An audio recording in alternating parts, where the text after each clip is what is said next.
I am Leslie, 33, a senior software developer at Tech Fusion. For 3 years, I poured my heart into this startup, working countless late nights to perfect our system architecture. Marcus, our VP of engineering, constantly belittled my commitment with snide remarks about my lack of social life. Little did he know that his mockery would come back to haunt him during our $101 million investor demo. Sometimes being the person who cares too much becomes your superpower. Before I dive into this story, let me know where you are watching from. Hit that subscribe button if you have ever had your hard work dismissed, only to be proven right later. Trust me, this story of vindication is worth your time. My journey at Tech Fusion began 3 years ago when I joined as one of the first 10 employees. Before that, I was just another computer science graduate from Michigan State University. Not an Ivy League school, which seemed to matter enormously in the tech world. Despite graduating at the top of my class, I found doors subtly closing when recruiters saw where my degree came from. But Tech Fusion was different, or so I thought. They needed talent more than pedigree, and I had talent in spades. Tech Fusion was developing a revolutionary cloud-based enterprise resource planning system that promised to integrate everything from inventory management to customer relations in real time. The potential was enormous, which is why I accepted a salary well below market rate in exchange for equity. I believed in the vision that much. The company culture was exactly what you would expect from a Silicon Valley startup. Fast-paced, competitive, and overwhelmingly male-dominated. Our open office was a sea of hoodies and headphones with whiteboard walls covered in flowcharts and pseudocode. The refrigerator was always stocked with energy drinks, and nobody raised an eyebrow if you crashed on the office couch after an all-nighter. It was exhilarating and exhausting in equal measure.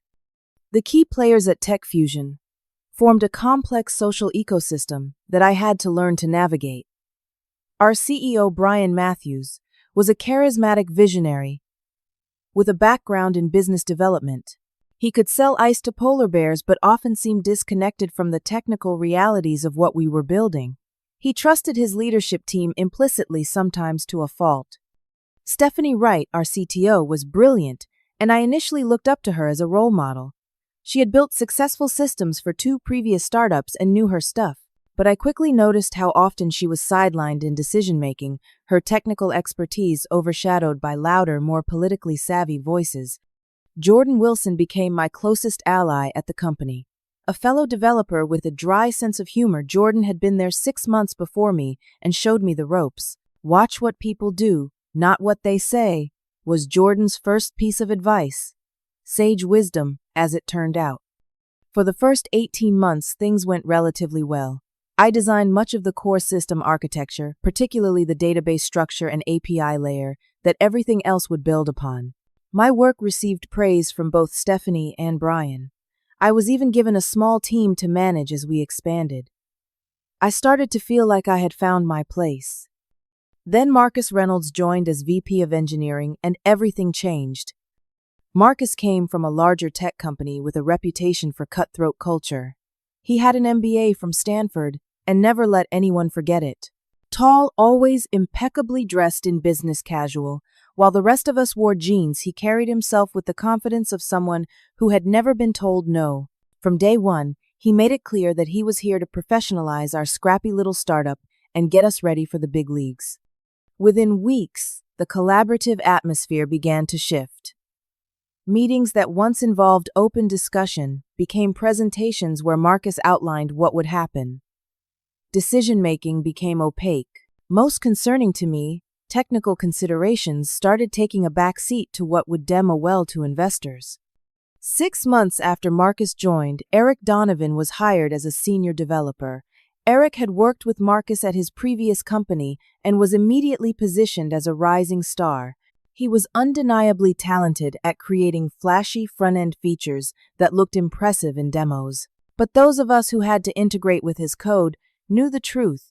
It was often buggy, poorly documented, and built with little consideration for system architecture.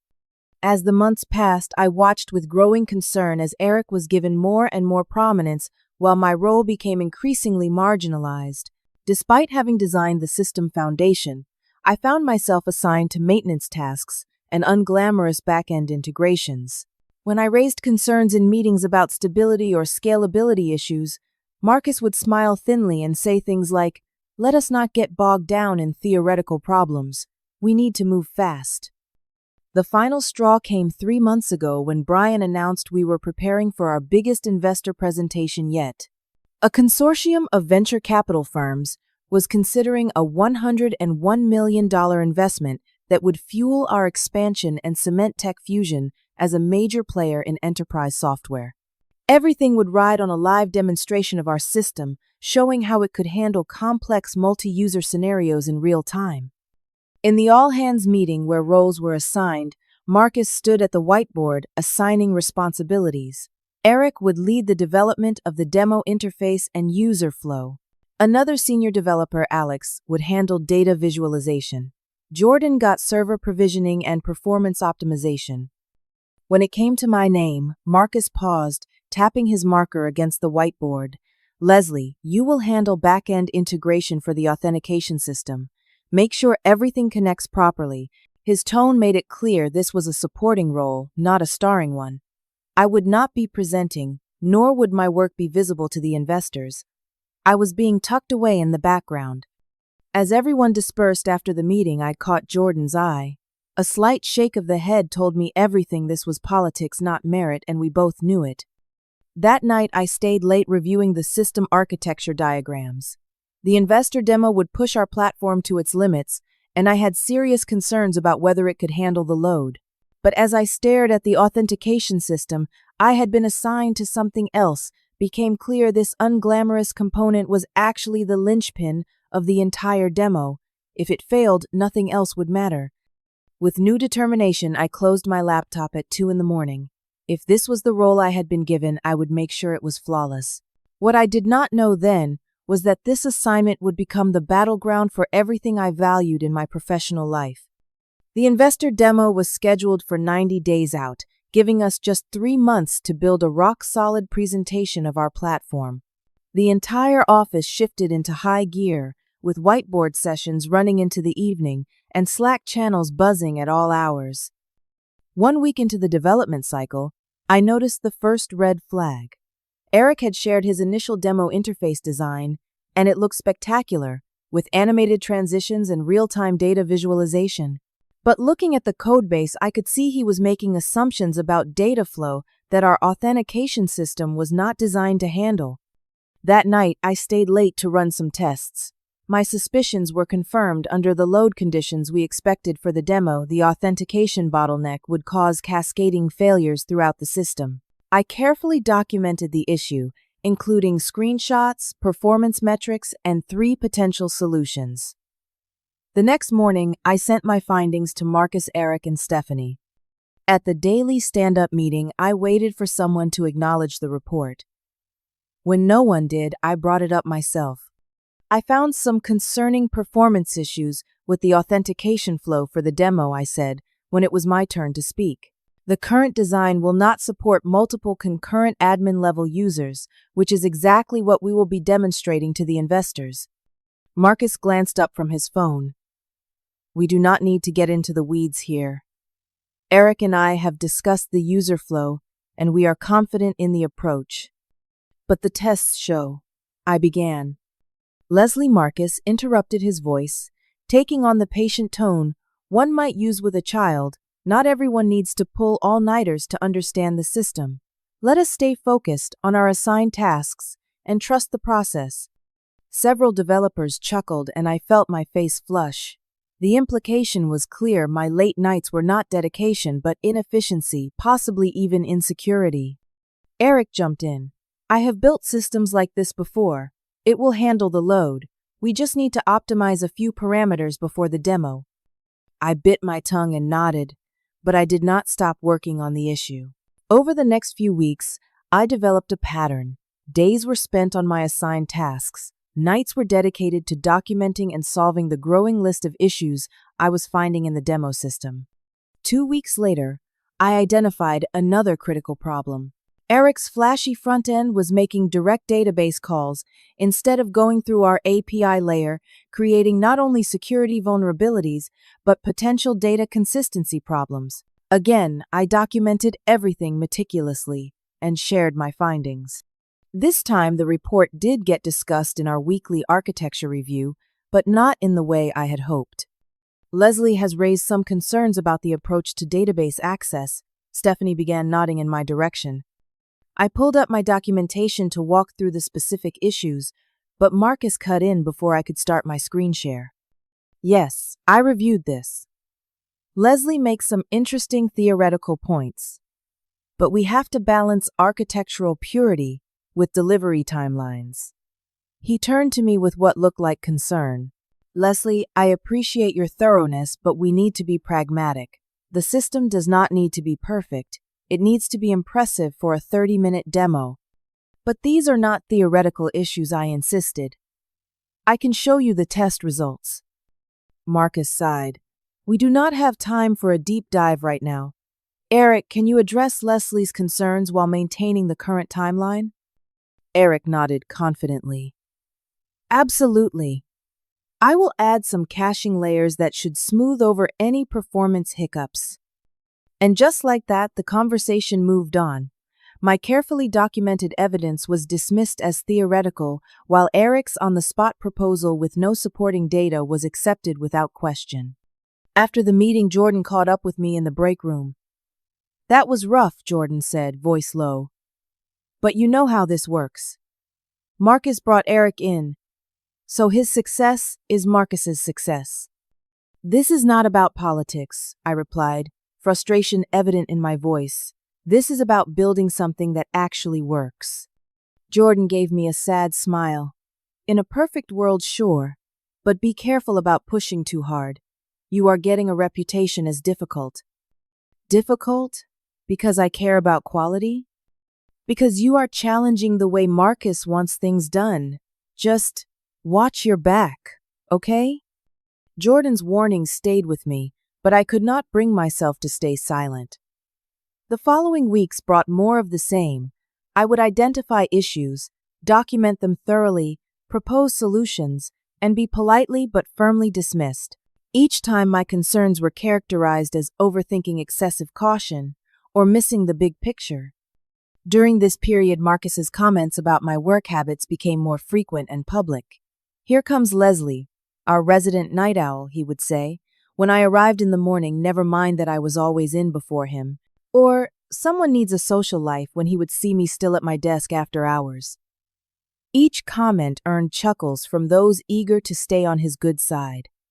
Meanwhile, Eric continued to receive public praise for each new feature he delivered, regardless of the technical debt accumulating beneath the surface. This is how we move at light speed, Marcus would say, clapping Eric on the back during demos. 30 days before the investor presentation, I discovered something that sent ice through my veins. While testing the authentication integration, I found a critical vulnerability in the user permission system. Under specific conditions that would absolutely occur during the multi-user demo scenario, the system would grant administrative access to all logged-in users. Not only would this be a catastrophic security breach in a real-world deployment, but it would also likely cause data collision issues during the demo itself. This was not something that could be dismissed as theoretical or overthinking. This was a ticking time bomb. I spent all night creating the most comprehensive report I had ever assembled. I included video demonstrations of the vulnerability logs showing exactly where the permission escalation occurred and a complete solution that could be implemented within 2 weeks without disrupting the rest of the development. Timeline. The next morning, I sent the report to Marcus, Eric, Stephanie, and for the first time, included Brian in the distribution. This was too important to follow the usual channels. Within an hour, Marcus was at my desk, his typical smooth demeanor noticeably strained. Can we talk in the conference room? It was not really a question. Once the door closed, his facade dropped. Why did you send this directly to Brian? Because it is a critical security issue that affects the core demo. Everyone needs to be aware. You should have come to me first. Now Brian is asking questions that distract from all the progress we have made. I have been coming to you with issues for 2 months, Marcus. They keep getting deprioritized. His eyes narrowed. Because I am managing the big picture which you seem unable to grasp. The demo is about showing the potential of the system, not building a market-ready product. We can fix these edge cases after we secure the funding. This is not an edge case. This will break during the exact scenario we are demonstrating. Marcus leaned back, his expression softening into something almost pitying. Leslie, I understand you are passionate. But this constant catastrophizing is becoming disruptive. I need you to focus on your assigned tasks and trust that I know what I am doing. But the evidence is noted. He cut me off. I will discuss it with Eric and make a determination. In the meantime, I would appreciate if you would follow proper channels in the future. As he left, I sat there feeling a mix of anger and disbelief.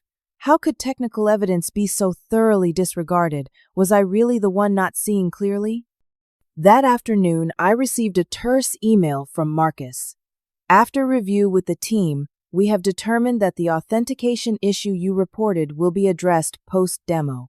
Please refocus on your assigned integration tasks, which are currently behind schedule. I was not behind schedule, but challenging that would only dig me deeper into the hole I apparently now occupied.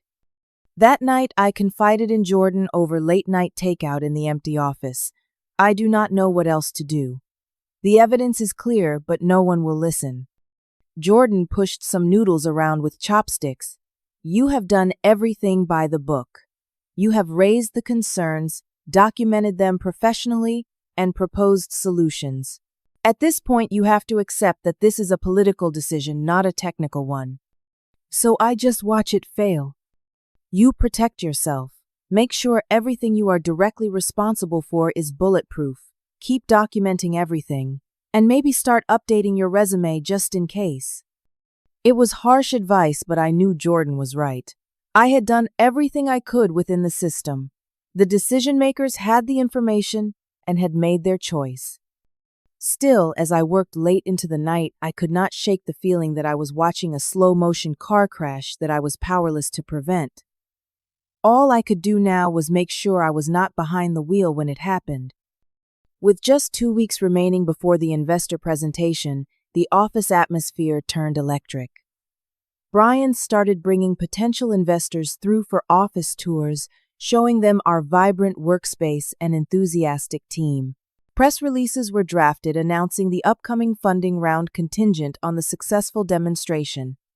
Everyone was pulling 12-hour days, minimum fueled by a mixture of excitement and anxiety.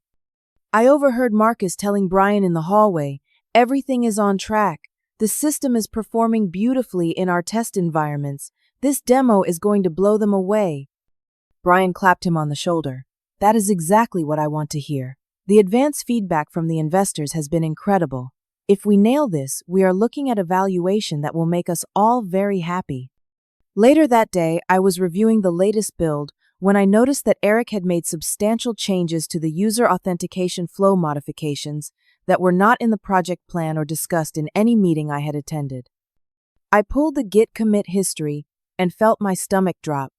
Dozens of changes had been pushed directly to the main branch, bypassing our code review process entirely. Many of these changes directly interacted with the authentication system I had been tasked with integrating, and several of them implemented exactly the kind of shortcuts I had been warning against.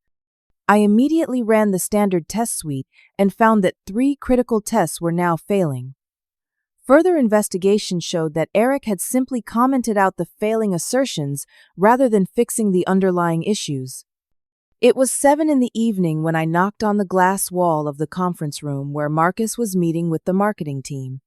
He gave me an annoyed look but stepped out. "What is it, Leslie?" "We are finalizing the presentation flow." Eric pushed a huge set of changes that break the authentication system. Multiple tests are failing, and he has just commented them out instead of fixing the issues. Marcus pinched the bridge of his nose. "Is the demo flow working?" "On the surface, yes, but under load." "Then it is not broken, is it? We can clean up the tests after the demo." I could feel my professional composure starting to crack. Marcus, these are not cosmetic issues. The system will fail under the exact conditions we are demonstrating. We are setting ourselves up for a public disaster. Marcus's expression hardened. Leslie, I have had just about enough of this doomsaying. Eric has delivered every feature on time, and with the polish we need. If a few tests are failing in edge cases, that is a documentation issue we can address later. They are not edge cases. I can prove it with a simple load test right now. We do not have time for this, Marcus said, checking his watch. The demo flow is locked. No more changes except for critical bug fixes approved by me personally. I took a deep breath, trying one last approach. Can we at least implement the fallback authentication module I built? It would run alongside the current system and could be activated instantly if problems arise. Another late-night project no one asked for. Marcus shook his head. No new components this close to the demo. That is basic project management. But enough. His sharp tone drew glances from the conference room. He lowered his voice but maintained the intensity. Leslie, not everyone needs to pull all-nighters to compensate for inefficiency during regular hours. Some of us can actually deliver quality work within scope and on schedule. The public humiliation hit me like a physical blow. Through the glass, I could see the marketing team pretending not to watch our confrontation. Now, Marcus continued, his voice dripping with condescension. I need you to focus solely on making sure your assigned components integrate properly with what Eric has built. No more tests, no more alternative implementations, no more hypothetical disaster scenarios. Can you do that? Or do I need to reassign your tasks? In that moment, I realized the extent of my isolation. No matter how right I was, no matter how much evidence I presented, my concerns would never be taken seriously by Marcus. I understand, I said quietly. I will focus on the integration. Good, Marcus said with finality. And Leslie, you are not needed at the investor presentation. We need our strongest communicators on stage, and your skills are better utilized behind the scenes. As he returned to his meeting, I stood frozen in the hallway, processing what had just happened. Not only had my technical concerns been dismissed, but I was now explicitly excluded from the culmination of 3 years of work. That night I stayed later than ever, running comprehensive tests on the system as it now stood. The results were exactly as I feared. Under load, the authentication system would create a bottleneck that would cascade through the entire platform, likely resulting in complete system failure within 20 minutes, well within the planned demo timeline. For one dark moment, I considered deleting all my warnings and reports, letting the inevitable failure occur without any evidence that it could have been prevented. But professional integrity won out. I compiled everything one final time, all the identified issues, all the ignored warnings, all the proposed solutions, and the latest test results confirming my predictions. I wrote a calm, factual email attaching this comprehensive document and sent it to the entire leadership team, Brian, Marcus, Stephanie, and the board members. The subject line read simply, Critical System Vulnerabilities in Investor Demo, Final Documentation. The email concluded, as this will be my last communication on these issues prior to the investor demo, I want to state clearly that I have identified multiple critical vulnerabilities that will likely cause system failure during the planned demonstration. I have proposed viable solutions for each issue, all of which have been rejected. This document serves as a final record of these warnings and recommendations. I did not expect a response, and none came. The next day, I focused solely on ensuring my assigned integration points worked as well as possible given the constraints. I spoke only when spoken to in meetings and avoided any interaction with Marcus or Eric. That evening, as I was preparing to leave at a reasonable hour, for once my phone buzzed with a text from Jordan. You should be here tomorrow, just in case. Jordan did not need to elaborate. We both knew what just in case meant. Despite being told I was not needed, despite all the dismissal and humiliation, Jordan was suggesting I be present for the inevitable reckoning. I texted back a simple, "Thank you," and went home to get my first decent night of sleep in weeks. Whatever happened tomorrow was now out of my hands. The investor presentation was scheduled for 10 in the morning at the Grand Hyatt downtown in a sleek conference room that Tech Fusion had rented for the occasion. Despite not being invited, I arrived 30 minutes early, dressed professionally but inconspicuously in a simple black suit. I selected a seat in the back corner where I could observe everything without drawing attention. The room gradually filled with an impressive collection of venture capitalists and angel investors, many of whom I recognized from tech industry news. These were people who could write 8-figure checks without blinking, who had funded some of the most successful tech companies in the world. Among them was Catherine Montgomery, founder of Montgomery Ventures and a legendary figure in tech investment. Known for her technical background and no-nonsense approach, she had a reputation for asking the hardest questions in the room. I watched as she took a seat in the front row, already reviewing materials on her tablet. At precisely 10, Brian strode in with Marcus and Eric close behind. Brian wore his signature pitch day outfit, blue blazer, no-tie designer jeans, and spotless white sneakers, the uniform of a tech CEO who wanted to project both authority and innovation. Marcus was in a full suit, looking every bit the professional executive, while Eric had opted for a button-down shirt and slacks a step up from his usual hoodie. "Good morning, everyone," Brian began with his megawatt smile. "Thank you all for joining us today for what I believe will be a transformative moment, not just for Tech Fusion, but for enterprise resource management as a whole."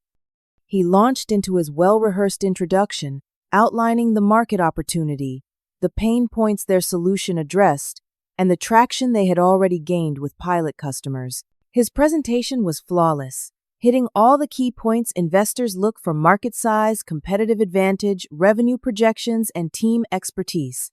But rather than tell you about our platform, Brian concluded, I would like to show you. I will now hand over to our VP of Engineering, Marcus Reynolds, and our lead developer, Eric Donovan, who will demonstrate how our system revolutionizes enterprise resource planning in real time. Marcus took center stage, exuding confidence. What you are about to see is not a stage demo or a series of mock-ups. This is our actual platform processing real-time data across multiple access points simultaneously, just as it would in an enterprise environment. He nodded to Eric, who began navigating through the system on the main presentation screen. The interface was undeniably impressive, with smooth animations and a clean, intuitive design. Eric walked through the basic functionalities, showing how inventory management integrated seamlessly with order processing, how customer data fed into marketing analytics, and how it all updated in real time. Now, Marcus said, building toward the climax, the real power of our platform becomes evident when multiple users across different departments access and modify data simultaneously. In a traditional ERP system, this creates conflicts, lag, and often data corruption. Our proprietary synchronization engine eliminates these issues entirely. At Marcus's signal, 4 additional Tech Fusion employees seated around the room opened their laptops and began accessing the system as different user types: a sales manager, an inventory specialist, a customer service representative, and a porte finance officer. Watch closely, Marcus instructed the investors. Each of these users is making changes that would typically conflict with each other. Our system resolves these conflicts in milliseconds, ensuring data integrity while maintaining performance. I held my breath as the system handled the first few operations without issue. The investors were leaning forward, clearly impressed by what they were seeing. Brian stood off to the side, beaming with pride. Then it began. First, a barely perceptible lag in the updates. Eric clicked through to the next demonstration segment, but the screen took a half-second too long to respond. He continued smoothly, but I could see a flicker of concern cross his face. As the simulated users continued their activities, the lag became more pronounced. What had been instantaneous updates now took 1 second, then 2. An error message briefly flashed in the corner of the screen before Eric quickly navigated away from it. As you can see, Marcus continued, his voice still confident, but with an undertone of tension. The system handles complex operations across multiple user types, without any degradation in performance. It was at that exact moment that the first authentication error appeared prominently on the main screen. Error authentication service unavailable. User session cannot be validated. Eric quickly minimized the error, but another appeared immediately. Marcus maintained his smile but shot a sharp glance at Eric, who was now frantically clicking through different screens, trying to find one that still functioned properly.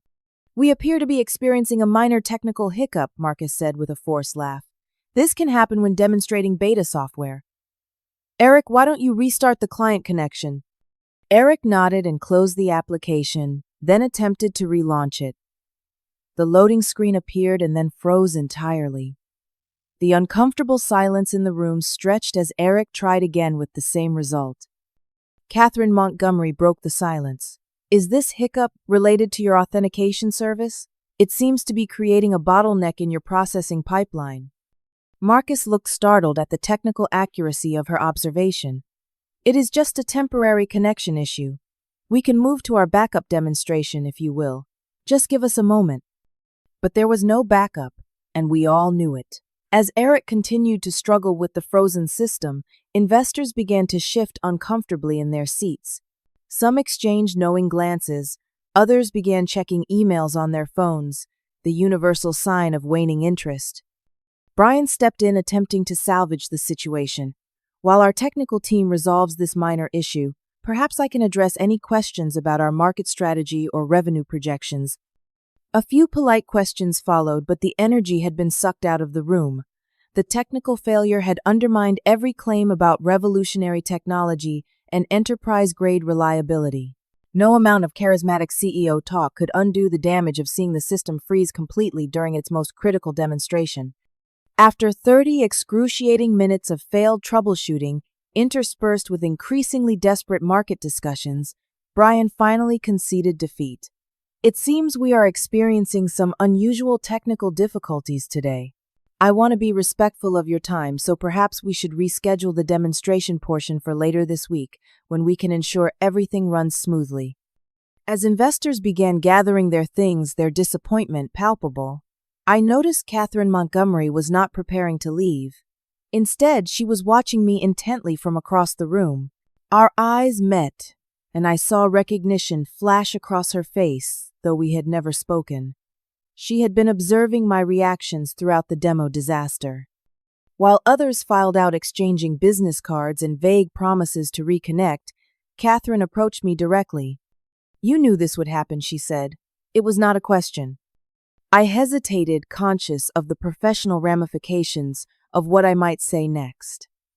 I had concerns about the authentication system under load conditions. She studied me for a moment. "You are not part of the presentation team, are you? Yet you seem intimately familiar with the system architecture." "I have been with Tech Fusion for 3 years.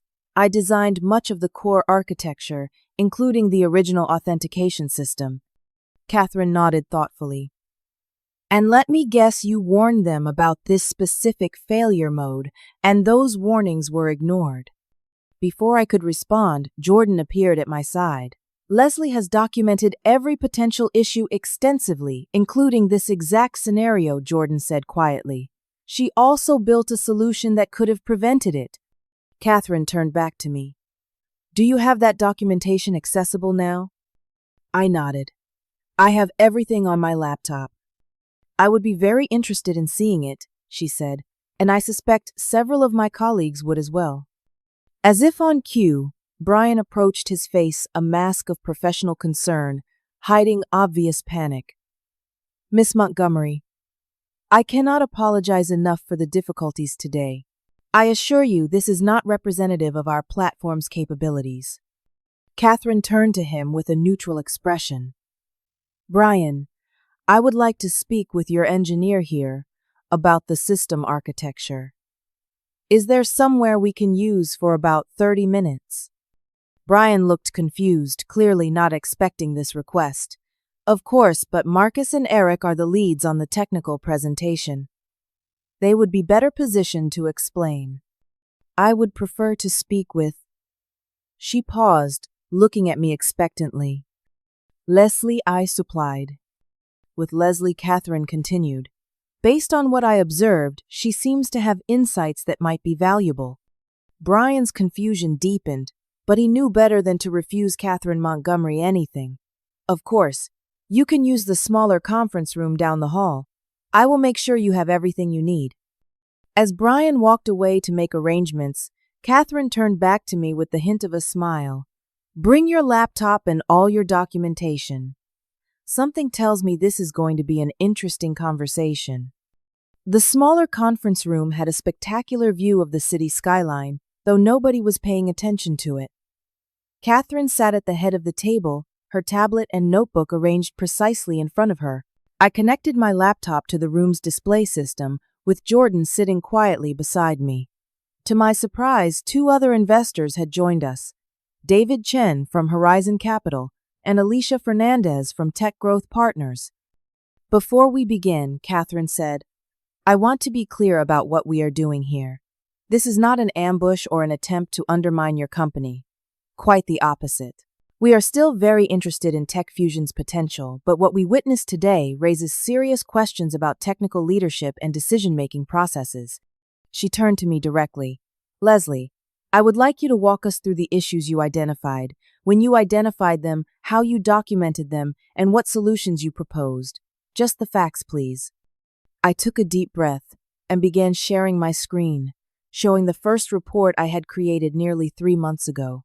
This initial assessment identified potential bottlenecks in the authentication system when handling multiple administrative users simultaneously, exactly the scenario demonstrated today. I walked them through the timeline, methodically showing each documented warning, the test results that supported my concerns, and the solutions I had proposed at each stage. I kept my tone professional and factual, avoiding any statements that could be perceived as attacking Marcus or Eric personally. This final report, I concluded, was sent to the entire leadership team yesterday. It consolidated all previous warnings and included load test results showing exactly how and when the system would fail under demo conditions. The room was silent for a moment as the investors reviewed the material. Catherine was the first to speak. Your documentation is impressively thorough. These solutions you proposed? She pointed to. My recommendations, are they still viable? Could they be implemented quickly? The most comprehensive solution would require 2 weeks of focused development, I explained. But I did create a fallback authentication module that could be implemented immediately as a temporary measure. It would not have all the features of the full solution, but it would prevent the kind of catastrophic failure we saw today. And this fallback module exists. It is ready to deploy, David Chen asked. Yes, I built it during evenings and weekends. It is fully tested and ready to go. I offered it as an emergency measure yesterday, but it was declined. Catherine exchanged glances with the other investors, some unspoken communication passing between them. Then she turned back to me. I would like to see this fallback module in action if possible. Can you demonstrate it now? I nodded and began setting up a local test environment on my laptop. As I worked, Catherine asked Jordan several questions about the general development process at Tech Fusion and how decisions were typically made. Just as I was about to launch the demonstration, the door opened and Brian entered with Marcus close behind. Brian looked anxious while Marcus wore an expression of barely contained anger. I hope everything is going well here, Brian said with forced cheerfulness. Marcus thought it would be helpful to join the discussion and provide additional technical context. Catherine looked up calmly. Perfect timing. Leslie was just about to demonstrate her fallback authentication module, which she tells us could have prevented today's system failure. Marcus stepped forward quickly. With all due respect, Leslie is not in a position to make that determination. As VP of Engineering, I made a strategic decision not to implement untested components so close to the demonstration. Untested. Catherine raised an eyebrow and gestured to my screen where my test documentation was clearly visible.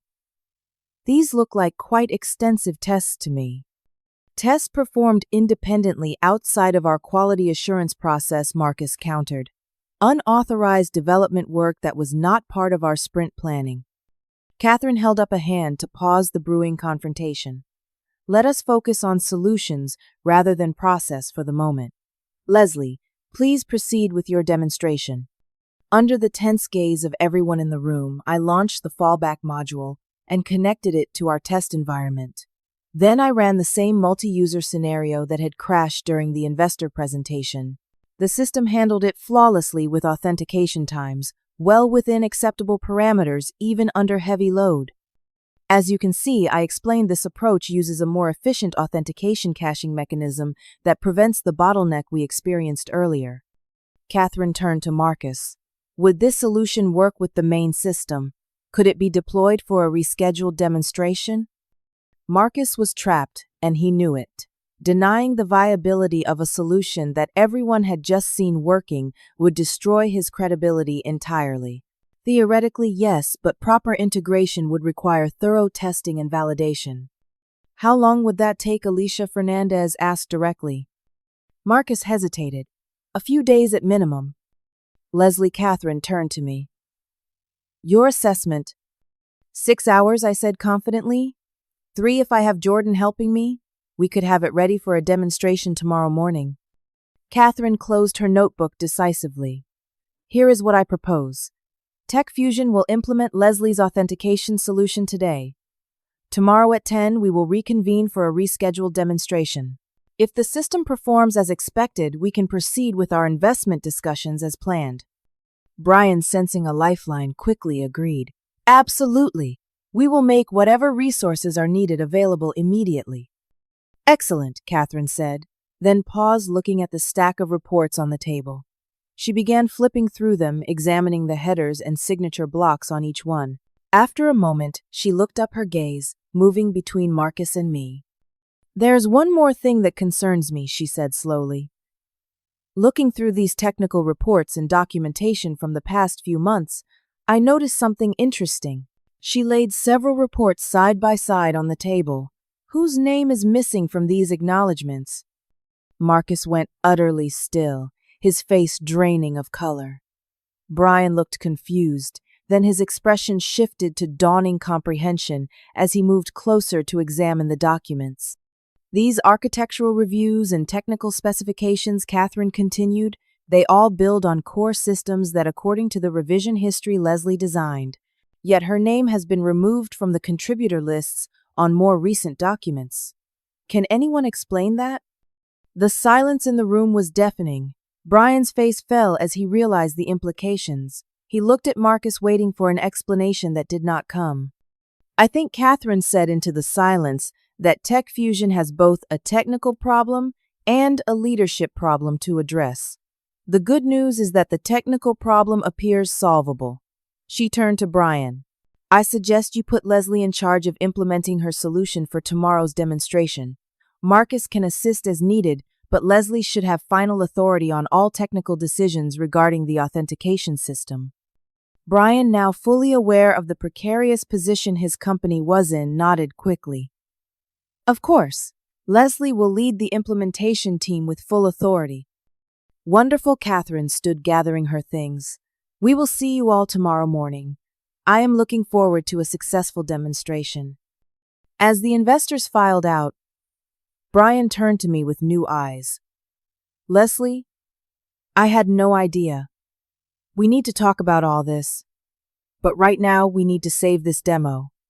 Can you really implement your solution in time? Yes, I said simply, but I will need complete access to the production environment and Jordan as my second. You have it, Brian said immediately. Whatever you need, Marcus will ensure you have all necessary access and support. Marcus, still standing rigidly by the door, gave a tight nod. The power dynamics had shifted dramatically in the space of an hour, and he was smart enough to recognize it. As Brian and Marcus left to make arrangements, Jordan turned to me with the first genuine smile I had seen in months. Well, that was something. I let out a long breath, the tension of the past 3 months finally beginning to release. Yes, it was. Now we have about 6 hours to save a $101 million investment. Ready? Always, Jordan replied, already opening a laptop. Lead the way. The next 12 hours were a blur of focused coding system configurations and careful testing. Jordan and I commandeered the main conference room, converting it into an emergency development war room. Whiteboards quickly filled with architecture diagrams and implementation plans. To his credit, Brian ensured we had everything we needed from food deliveries to technical support. He checked in regularly but never interrupted our flow, simply asking if we needed anything else before disappearing again. Marcus made himself scarce, appearing only when specifically requested to provide access credentials or approve configuration changes. His usual commanding presence was subdued, his interactions strictly professional. Eric, meanwhile, hovered awkwardly on the periphery, clearly uncertain of his role in this new dynamic. Around 8 in the evening, as we were implementing the core authentication bypass, Eric finally approached my workstation. "I need to understand how your caching layer interacts with my front-end components," he said, his typical confidence noticeably absent. I looked up from my screen. "It is actually quite straightforward. Your front end will call the same endpoints as before, but the requests will be routed through this new authentication service instead of going directly to the database." I showed him the diagram I had created weeks ago, the one he had previously dismissed without review. Eric studied it for a moment. "This is really elegant. Why does it perform so much better than the current implementation?" "Because it uses token-based verification with distributed caching instead of direct database queries for each authentication check. The load gets distributed across multiple service instances instead of creating a bottleneck at the database layer." He nodded slowly. "And you built this as a side project while handling your regular assignments?" "I built it because I saw a problem that needed solving," I said simply. Eric was quiet for a moment. "I should have looked at your reports more carefully." It was as close to an apology as I was likely to get, and I accepted it with a nod. "The important thing now is making sure tomorrow's demo succeeds. Can you help Jordan test the front-end integration once we have the base implementation completed?" "Absolutely," he said with what seemed like genuine enthusiasm. "Whatever you need." By 2 in the morning, we had the fallback authentication system fully implemented and integrated with the main platform. Initial load tests showed performance well within acceptable parameters, even under conditions more demanding than the demo would require. Brian, who had stayed late despite our insistence that he go home, looked over our shoulders at the performance metrics with obvious relief. "This looks incredible. Are we ready for tomorrow?" "We need to run a full end-to-end test with all the demo scenarios I explained. That will take about 2 more hours. Then we should get some sleep and do one final verification in the morning before the presentation." "Whatever you recommend," Brian said. "This is your show now." Those words, so simple, yet so validating after months of being sidelined, hit me harder than I expected. I managed a tired smile and turned back to my work, not trusting myself to speak. True to our estimates, by 4 in the morning, we had completed all critical tests with no failures. The system was performing flawlessly. We sent everyone home for a few hours of sleep, agreeing to meet at the hotel at 8 to prepare for the 10 o'clock presentation. Morning came too quickly, but adrenaline and black coffee kept us alert as we ran through final preparations. The hotel's conference room was set up identically to the previous day, though the atmosphere was markedly different. Where before there had been casual confidence bordering on arrogance, now there was focused determination, tinged with nervous energy. Catherine Montgomery and her fellow investors arrived precisely on time. If they noticed the dark circles under our eyes or the slightly rumpled appearance of the technical team, they gave no indication. They took the same seats as before, tablets and notebooks at the ready. Brian once again opened the presentation, though his approach had subtly shifted. Gone was some of the marketing flourish, replaced with straightforward acknowledgement of the previous day's issues and a commitment to transparency. "Yesterday we experienced a significant technical failure during our demonstration," he began. "Rather than make excuses, we took immediate action. I asked Leslie Parker, our senior architecture specialist, to implement her alternative authentication system, which she had previously developed and tested extensively. I am pleased to report that the implementation was completed overnight and has passed all performance tests. Today, we are confident in demonstrating the true capabilities of our platform. He turned to me. Leslie will be leading the technical demonstration today, supported by Eric and Jordan. This was unexpected. I had assumed Marcus would still present with me handling the technical aspects behind the scenes. I glanced at Marcus, who sat rigid at the side of the room, his expression carefully neutral. This had not been discussed in our preparation meeting. Nevertheless, I stepped forward with my laptop and connected to the presentation system. Good morning.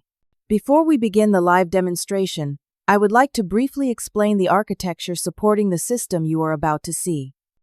I displayed a simplified diagram of the platform architecture, highlighting the distributed authentication system we had implemented overnight. I kept the explanation concise and non-technical while ensuring the investors understood the fundamental improvements. Now we will proceed with the same multi-user scenario attempted yesterday, demonstrating how our platform handles complex concurrent operations across different user types and permission levels. At my signal, the same team members from yesterday began accessing the system from their laptops around the room.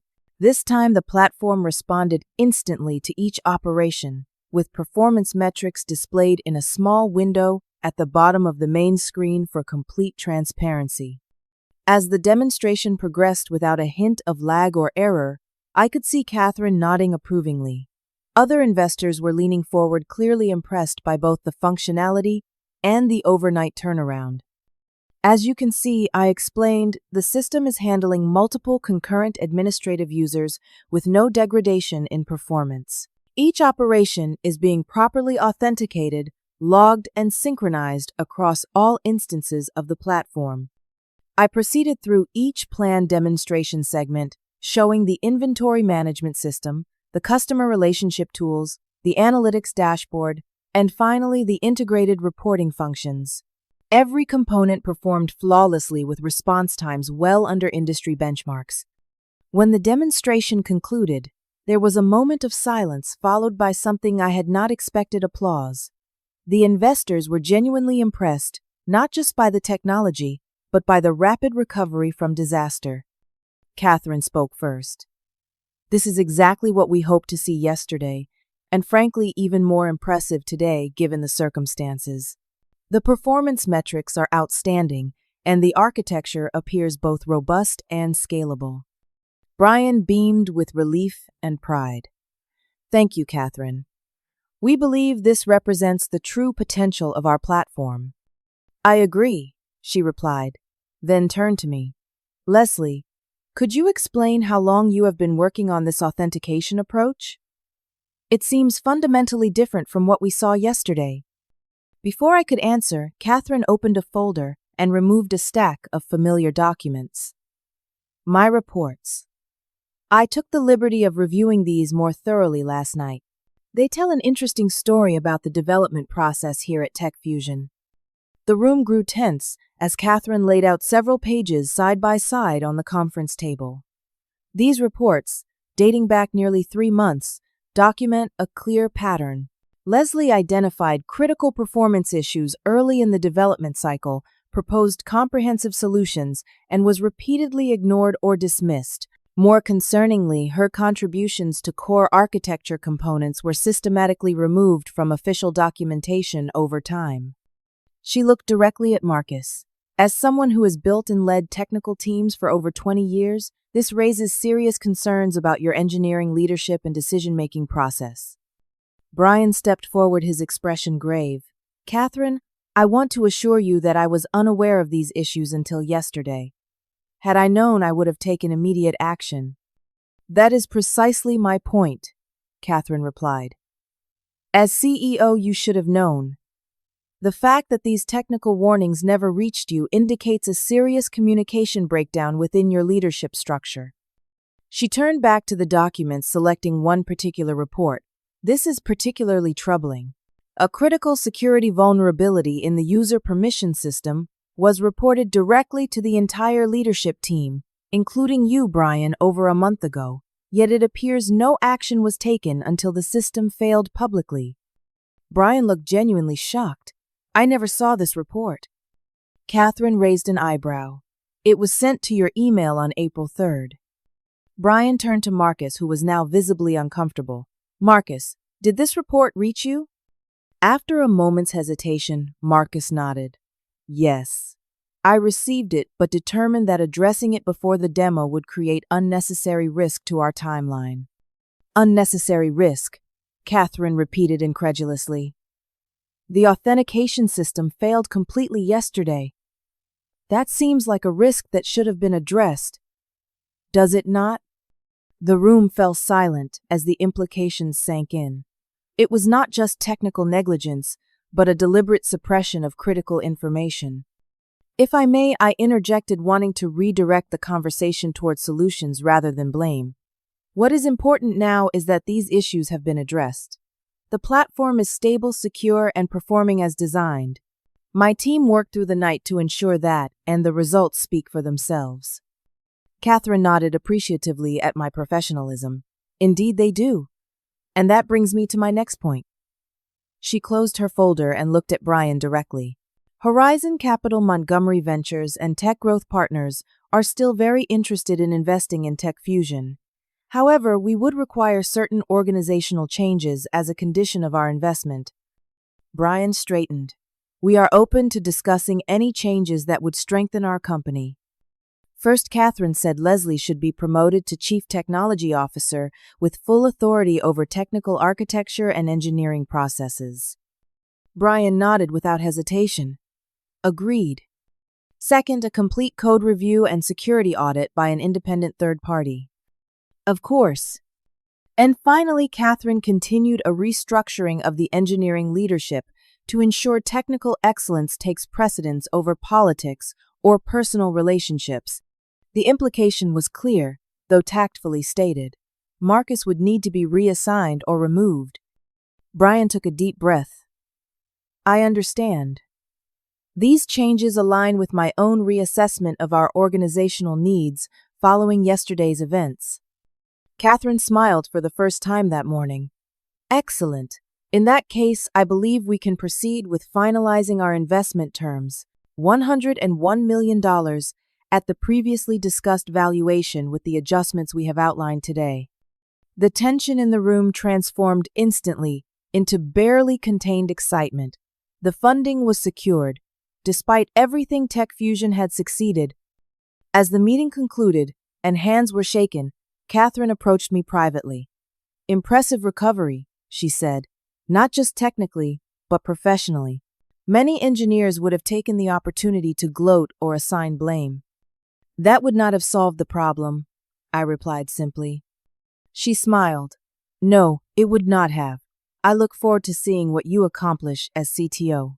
Technical leaders with both skill and integrity are rare in this industry. As she walked away, Jordan appeared at my side.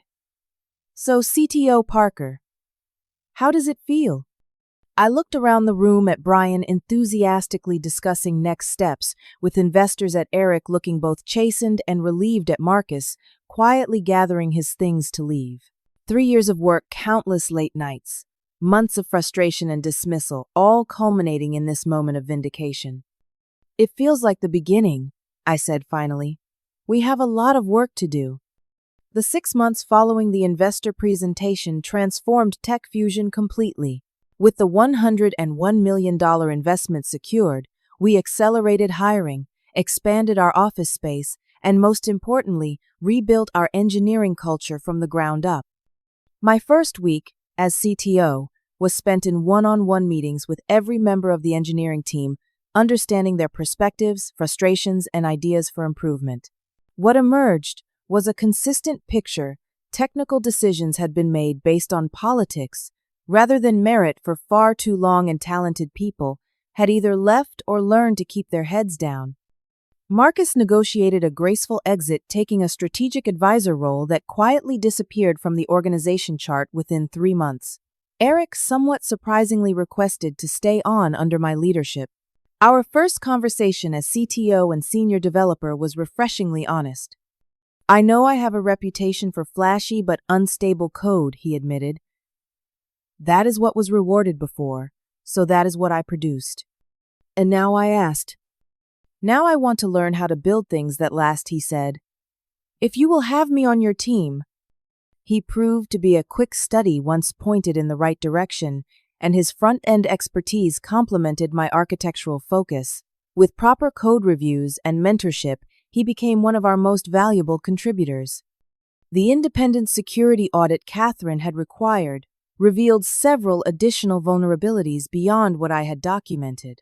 Fixing them became our first priority, resulting in a platform significantly more robust than what we had originally envisioned. When we released version 1.0 to our first enterprise customers, it performed flawlessly under loads far exceeding our test scenarios.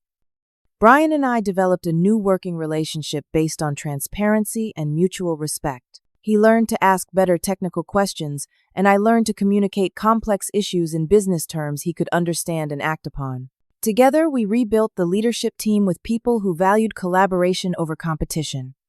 One of my proudest achievements was establishing a mentorship program specifically aimed at supporting women and underrepresented groups in technical roles. The gender imbalance in our engineering department did not change overnight, but within 6 months we had increased diversity significantly and created a culture where everyone's contributions were recognized and valued. Jordan became my deputy CTO, bringing a pragmatic perspective that balanced my sometimes perfectionist tendencies. "You cannot fix everything at once," became Jordan's mantra whenever I tried to tackle too many issues simultaneously. It was advice I gradually learned to take. A year after the fateful investor demo, Catherine Montgomery visited our office for a board meeting. She arrived early specifically to tour the engineering department. As we walked through the now much larger workspace, she nodded approvingly at the visible changes, the collaborative seating arrangements, the transparent project boards, the diverse team engaged in animated technical discussions. "You have built something remarkable here," she said. "Not just the technology, but the culture. That is much harder to achieve." "It is a work in progress," I replied honestly. "Creating an environment where people feel safe raising concerns and where technical merit trumps politics requires constant attention." "Indeed, it does," she agreed. "But the results speak for themselves. Your customer satisfaction scores are the highest in the sector, and your retention rate among engineering talent is exceptional." We paused by a window overlooking the city. It was nearly 8 in the evening, but the office was still half full, not because of pressure to work late, but because people were engaged in what they were doing and supported each other. "You know," Catherine said thoughtfully that day, when the demo crashed, was one of the best things that could have happened to Tech Fusion. I raised an eyebrow. It certainly did not feel that way at the time. She smiled. "Crisis reveals character, Leslie. Had everything gone smoothly, the underlying issues would have festered until they caused far more damage. Instead, we saw exactly who had been building on sand and who had been laying solid foundations." Her words resonated deeply with me. The painful months of having my warnings dismissed had ultimately led to a completely transformed company where I could now ensure no one else experienced that same frustration. As I reflected on the journey, several lessons crystallized. First, documentation is power. Had I not meticulously recorded every warning, every test result, every proposed solution, Catherine would have had nothing but my word against Marcus's when the system failed. The paper trail vindicated me when my voice alone could not. Second, persistence matters more than immediate recognition. There were many moments when I could have given up, stopped staying late, stopped trying to solve problems no one was asking me to solve. But I kept going because the work itself mattered to me regardless of who got credit. Third, true leadership is about enabling others, not controlling them. As CTO, my greatest satisfaction came not from making all decisions myself, but from creating an environment where good ideas could emerge from anywhere in the organization and be recognized on their merits. And finally, sometimes being underestimated becomes your greatest advantage. Because Marcus never saw me as a threat, he never bothered to hide his manipulation of credit and dismissal of warnings. His blindness to my value became the very thing that exposed his leadership failures. Today, Tech Fusion is valued at over $1 billion with our platforms supporting enterprises across 4 continents. The frightened senior developer, who once sent desperate late-night emails that no one read now, leads keynotes at industry conferences. The core authentication system that saved our company has become a case study taught in software engineering programs. But more important than the professional success is the knowledge that I helped create a company where talent is recognized regardless of title or background, where technical excellence matters more than politics, and where someone like my former self would be heard the first time they raised a concern. Sometimes I still work late not because I have to, but because I love building things that work. The difference is that now when a new developer stays late to solve a problem no one asked them to tackle, I make sure to notice, to listen, and to recognize the value they bring. Because sometimes the person who cares too much is exactly the person you need most. Have you ever had your expertise dismissed or been proven right after everyone doubted you? I would love to hear your stories in the comments below. Remember to like and subscribe if this resonated with you, and share this video with anyone who needs a reminder that sometimes persistence in the face of dismissal leads to the greatest vindication. Thank you for listening to my story, and remember, document everything, trust your expertise, and never stop fighting for quality work, even when no one else seems to care.